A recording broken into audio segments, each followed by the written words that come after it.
Hey guys, Loco here with Duncan. What are you doing at LCS? Just came to watch TSM lose. Why change the habit of a lifetime? You didn't even tell me you were coming. I'll operate on a low-key level, you know. I don't like to make a big deal out of myself. I haven't got a big ego. You don't have a big ego. Are you fucking kidding me? No, the thing is, actually, I actually hadn't planned to come here. What happened was I was just in LA to see Monty and go to that Invent conference where if you get tickets, me and Loco are on a panel together. It's about esports journalism, which he knows fucking nothing about, but his job is just to let me talk. Again, why break the habit of a lifetime? So, no, the thing is, because I was coming for that anyway, I was going to come see Monty, I went to see Richard Lewis before, and so believe it or not, we literally just were sat around, like, what are we going to do today? And then someone mentioned, well, could you go to LCS? Well, technically, we could try and go to LCS, right? We didn't know if they were going to let us in, obviously. Did you get kicked out? Sadly not, no. Well, you have to realise, all the scumbags at Riot don't even come to this thing. They're all stuff in some fucking boardroom somewhere planning how to ruin the world, aren't they? You know. Keep that in. All right, we'll talk about Reddit mods next if you want. Nah, we won't. We'll leave that. We'll leave that. Cut that part. You're wearing a Cloud9 t-shirt. Are you a Cloud9 fan? I think they're all right. All right, mate. Yeah. I call him the $100,000 man. Anyway, so, no, the thing is, I actually came with my Team Liquid shirt. You know that one I have before? Because I actually don't have a Cloud9 shirt, but the problem is, because we came as, like, guests of Cloud9, it'd be a bit BM to just wear the Rivals jersey, wouldn't it? So I had to suit up. Cloud9's a pretty cool team, to be honest. They do refuse to win the LCS, though. Like, don't you think it's mental? You watched the game today, right? Dude, if their team just... Think about the team they have. If they just played through the top and mid lane, they could rake this league. Rake it completely.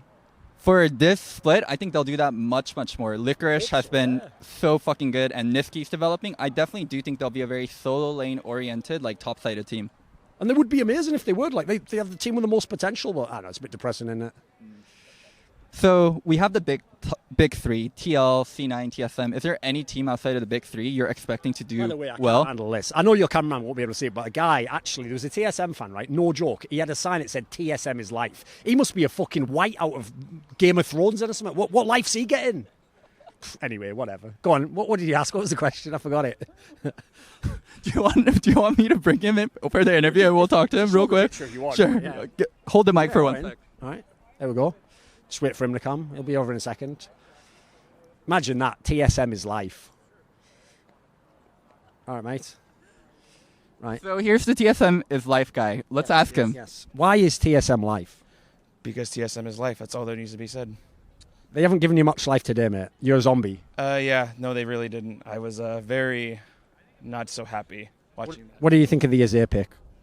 I don't think that's the answer to Silas. I don't think it is. I think MSI showed us that, right? Yes, it very much did. MSI shows us a lot of things, and Azir's not answered as Silas, nor quite very good in the meta right now. I figured it out, though. It's because that particular draw took place in the semi-finals of MSI, and TSM always turns off before the semi-finals because they've never been in one. Yeah, I can't argue with that one. Yeah, actually, they went in one time, or whatever. It's just banter, you know. Anyway, thanks. Oh, thank you. One last question. Yes. What was your favorite era of TSM? Before we got rid of double lift. What about that Locodoco Left Boy era?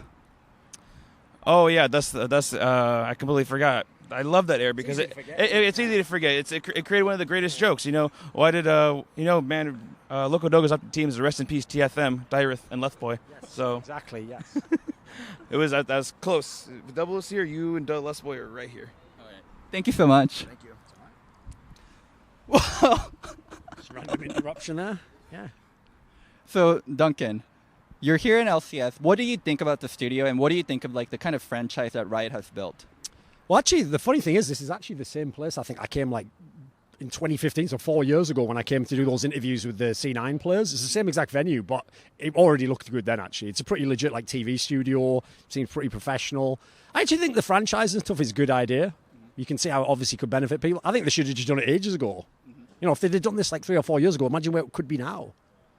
Do you think we're going to keep growing? Because I feel like even after the franchising, it's been pretty stale in terms of like growth.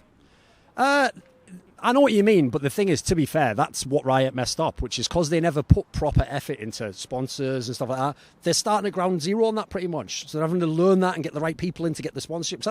We're talking about, if you want like a proper sponsor like Coca-Cola or something, you have to get someone who can land like a $20 million deal, you know, so that isn't easy to do. So to be fair, every league's struggling in that sense. But I think LCS is actually, compared to all the others, is in a pretty good spot. I think the key thing for me is there's a lot of potential as to what you could do, in my opinion.